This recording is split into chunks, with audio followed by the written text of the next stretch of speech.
Spiritual tax Tamil நேயர்களுக்கு அன்பு வணக்கம். நான் ஜோதிடர் குரு வரதராஜ பெருமாள். நம்ம சேனலில் வரக்கூடிய நிகழ்ச்சிகளில் கோச்சார பயிற்சி பலன்கள், அதாவது குரு பயிற்சி, சனி பயிற்சி, ராகு கேது பயிற்சிகள் பற்றி பார்த்துட்டு வந்துருக்கோம். ஒவ்வொரு ராசிக்கு என்ன மாதிரி கோச்சார கிரகங்களுக்கு பலன் கொடுக்கும் அப்படின்றத பார்த்து வந்துட்டுருக்கோம். ஆன்மீக தகவல்கள், ஜோதிட தகவல்கள்லாம் பார்த்துட்ருக்கோம். ஸோ அந்த வரிசையில் இந்த காணொலி வந்து பார்த்தீங்க அப்படின்னா உங்களுக்கு வந்து ஒரு மிக முக்கியமான ஜோதிட தகவல் ஒன்று பகிர்ந்துக்கிறதுக்காக தான். அதாவது நம்மளுடைய ஜாதகத்தில் ஒவ்வொருத்தரும் நம்மளுடைய ஒரு 12 ராசி, மேசம் முதல் மீனம் வரையான 12 ராசியில் ஒரு ராசியில் பிறந்திருப்போம் இல்லையா? ஸோ அந்த ராசிக்கு நீதிமான், கர்மகாரகன் அப்படின்னு சொல்லக்கூடிய சனி பகவான் என்ன நிலையில் இருந்தால் என்னென்ன பலன்கள் தருவார்? இப்போ முதல் ராசியிலேயே இருந்தால் என்ன பலன் தருவார்?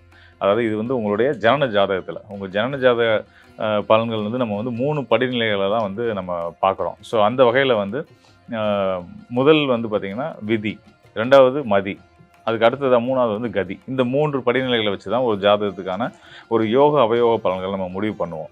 இப்போது விதி, மதி, கதி அப்படின்னா என்ன அப்படின்னு கேட்டிங்கன்னா, விதி அப்படின்றது வந்து லக்னம், மதி அப்படின்றது வந்து சந்திரன், கதி அப்படின்றது வந்து சூரியன். இப்போது விதி அடிப்படையில் ஒரு தோஷம் இருந்து அது சந்திரனுக்கு வந்து இல்லை அப்படின்னா அந்த தோஷம் வந்து 50% குறைஞ்சிரும். சூரியனுக்கும் இல்லை அப்படின்னா அதோட தன்மையில் வந்து 75% குறைஞ்சிரும். ஸோ இதுதான் இந்த அடிப்படையில் தான் ஒரு ஜாதகத்துக்கான யோகா அவயோக பலன்கள் நம்ம தெரிஞ்சுக்க முடியும். ஸோ அந்த வகையில் உங்கள் லக்னத்துக்கு சனி எந்த நிலையில் இருந்தாலும் உங்கள் ராசிக்கு என்ன நிலையில் இருந்தால் என்ன மாதிரியான பலன்கள் கொடுப்பாரு, அதாவது சந்திரனுக்கு மதிக்கு என்ன நிலையில் இருந்தால் என்ன பலன்கள் கொடுப்பாரு அப்படின்றத வந்து நம்ம தெளிவாக பார்க்க போகிறோம். மேஷம் முதல் மீனம் வரையான 12 ராசிக்காரர்களுக்குமான சனியுடைய நிலை, சனி பகவானுடைய நிலை வந்து என்ன பலனாக கொடுக்கும் அப்படின்றத நம்ம தெரிஞ்சுக்க போகிறோம். தொடர்ந்து காணொலியை பாருங்கள், உங்களுக்கு கண்டிப்பாக பயனுள்ளதாக இருக்கும்.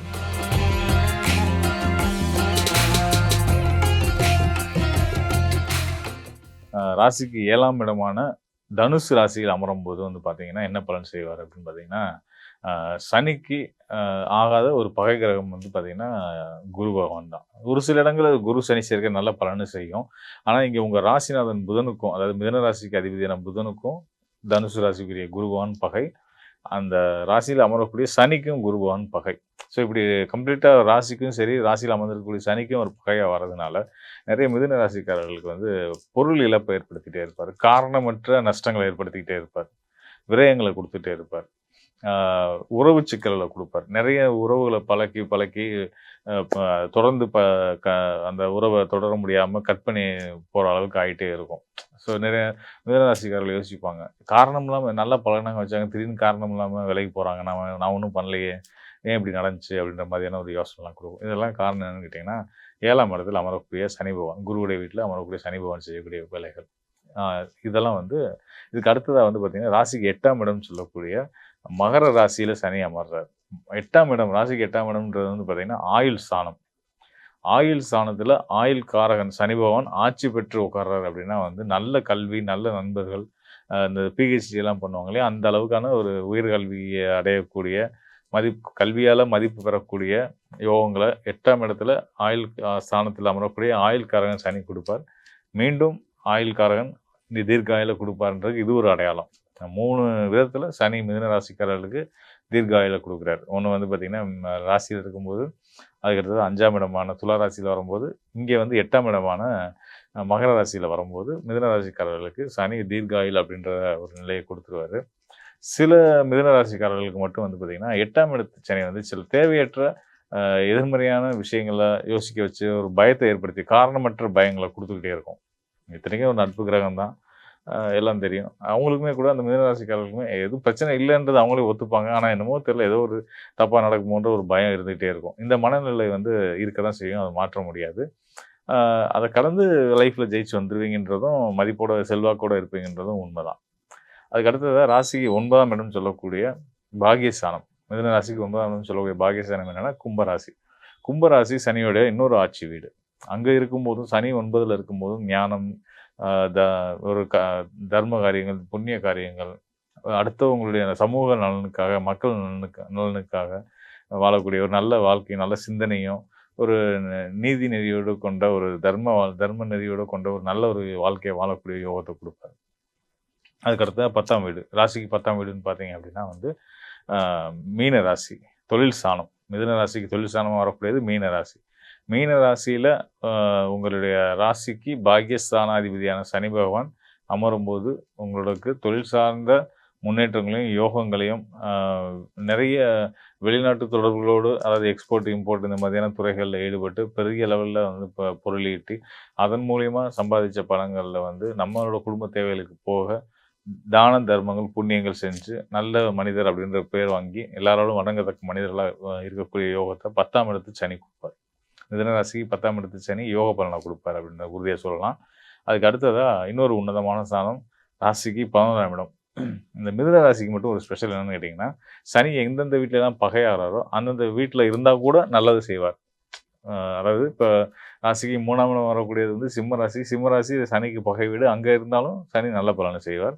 அதேபோல இங்க ராசிக்கு 11ஆம் இடமா வரக்கூடிய மேஷ ராசி சனிக்கு பகை வீடு.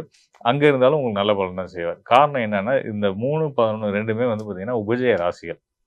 இந்த உபஜய ராசிகள்ல இருக்கக்கூடிய சனி பகவான், நீங்க என்ன செஞ்சீங்கனாலும், அதுல உங்கள வளர்த்து விடுறதுக்கு உதவியா இருப்பாருன்றது தான் அடையாளம். உங்க செயல் யாவலும் உங்களோட துணை நின்று, உங்களுடைய செயலுக்கு உற்ற துணையா இருந்து, உங்களோட வளர்ச்சிக்கு, வெற்றிக்கு உதவியா இருப்பார் அப்படின்றது தான் உள்ளபடியே உண்மை. இங்க மேஷ ராசியும் அதேதான். ஆனா வந்து ஆரம்ப நிலைகள்ல எந்த ஒரு செயலை செய்யும்போதும் வந்து ஒரு தயக்கத்தையும், தடையையும், ஒரு எதிர்மறையான சிந்தனைகளையும் குடுக்கும். அத மட்டும் நீங்க கொஞ்சம் அளவுக்கு மீறி போக விடாம பார்த்துக்கிட்டீங்க அப்படின்னா, நீங்க நிம்மதியா, சந்தோஷமா லைஃப்ல ஜெயிக்க முடியும். அதுக்கு அடுத்ததா ராசிக்கு 12ஆம் இடம்னு சொல்லக்கூடிய ரிஷப ராசி. ரிஷப ராசி வந்து சனிக்கு நட்பு வீடு தான். ரிஷப ராசியில உங்க ராசிக்கு 12ஆம் இடம் வரக்கூடிய ரிஷப ராசியில சனி இருக்கும்போது, உங்களுக்கு வந்து கடின உழைப்ப குடுக்கும். நெறைய இந்த இரவு நேர பணிகள், நைட் ஷிஃப்ட் வேலைகள பார்க்க வேண்டிய சூழ்நிலை குடுக்கும். தூக்கமின்மைய தரும். தாம்பத்திய வாழ்க்கையில சின்ன சின்ன தொந்தரவுகள குடுக்கும். அது போக வந்து வீண் விரயங்கள குடுக்கும்.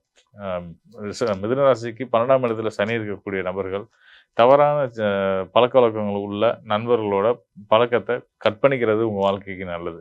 குறிப்பா உங்களுடைய தனிப்பட்ட வாழ்க்கை, பர்சனல் வாழ்க்கைக்கு, கணவன் மனைவி வாழ்க்கைக்கு ரொம்ப உகந்தது. உங்களுடைய வருமானம் வந்து நல்ல வழியில போணும் அப்படின்னு நினைச்சிருந்தீங்க அப்படின்னா, 12ஆம் இடத்துல சனி இருக்கக்கூடியவர்கள் அனாவசியமான நட்புகள தவிர்த்துருங்க. அது உங்க வாழ்க்கைக்கு ரொம்ப பயனுள்ளதா இருக்கும்ன்றத நான் சொல்லிக்கிறேன். மேலும் நம்ம வந்து இந்த காணொளிகள்ல வந்து பார்த்தீங்கன்னா, ஒவ்வொரு ராசிக்கும் சனி எந்த நிலையில இருந்தா என்ன பலன்கள் தருவார்? அதாவது உங்களுடைய ராசி இப்ப நீங்க வந்து ஒரு குறிப்பிட்ட நாள்ல பிறக்குறீங்க. அந்த நாள்ல சந்திரன் வந்து எந்த ராசியில இருக்கோ, 12 ராசிகள் எந்த ராசியில இருக்கோ, அது உங்களுடைய ராசி அப்படின்றத நம்ம சொல்றோம். ஸோ அந்த வகையில வந்து பார்த்தீங்கன்னா, அந்த ராசிக்கு ஸ்தான அடிப்படையில சனி எங்கெங்க இருக்காரு? ஏன்னா சனி வந்து பார்த்தீங்கன்னா, கர்மகாரகன் இல்லையா? கர்மகாரகன் அப்படின்னா வந்து என்ன அப்படின்னு நம்ம தெரிஞ்சுக்கணும். கர்மகாரகன் அப்படின்னா நம்மளுடைய முன்வினை கர்ம வினைகளுக்கு ஏற்ப நமக்கான யோக அவயோகங்கள வகுத்து கொடுக்கக்கூடிய கிரகம் யார் அப்படின்னு கேட்டிங்கன்னா, நீதிமான்னு சொல்லக்கூடிய சனி பகவான் தான்.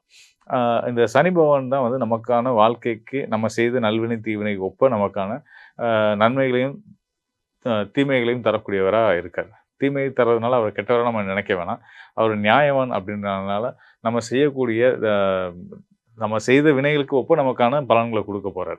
ஸோ அந்த வகையில வந்து சனி உன்னதமான ஒரு கிரகம். ஒவ்வொரு ராசிக்காரர்களும் நம்மளுடைய ராசி அடிப்படையில சனி எங்க இருக்காரு அப்படின்றத பொறுத்து அதற்கான பலன்கள் நம்ம சொல்லியிருந்தோம். இதை விட இன்னும் வந்து மேற்படி இன்னும் நுட்பமா நீங்க சனியோட நிலை, அது சனி மட்டும் இல்லாம உங்களுடைய ஜனன ஜாதக அடிப்படை நிலைகளை பத்தி, அதாவது நம்ம முன்னாடி சொல்லியிருந்தோம் இல்லையா, விதி, மதி, கதி. அதாவது விதின்றது லக்னம், மதின்றது சந்திரன், கதின்றது சூரியன். இந்த 3 நிலைகளின் அடிப்படையிலுமே வந்து இப்ப நம்ம பார்த்தது மதின்ற சந்திரன் அடிப்படையில பார்த்திருக்கோம் காணொளிகள்ல. இந்த 3 நிலைகள்லயும் விதி, மதி, கதி 3 நிலைகளின் அடிப்படையிலயும் உங்களுக்கு வந்து சனி என்ன ரோல் பண்றாரு? உங்களோட வாழ்க்கையில அவர் என்ன மாதிரியான கர்ம வினைகள ஒப்ப உங்களுக்கான நற்பலன்களை தரப்போறாரு அப்படின்றத நம்ம பார்க்கணும் அப்படின்னா, நிச்சயமா வந்து உங்களுக்கான உதவ நான் தயாரா இருக்கிறேன். உங்க ஜனன ஜாதகத்தோடு எனக்கு தொடர்பு கொள்ளுங்க. கண்டிப்பான முறையில உங்களுக்கு ஒரு தெளிவை ஏற்படுத்தக்கூடியது என்னுடைய பொறுப்பா நான் எடுத்து, சிறப்பான முறையில உங்களுக்கான நல்ல பலன, சரியான பலன உங்களுக்கு நான் எடுத்து சொல்றேன். மீண்டும் ஒரு நல்ல நிகழ்ச்சியில சந்திப்போம். நன்றி, வணக்கம் நண்பர்களே.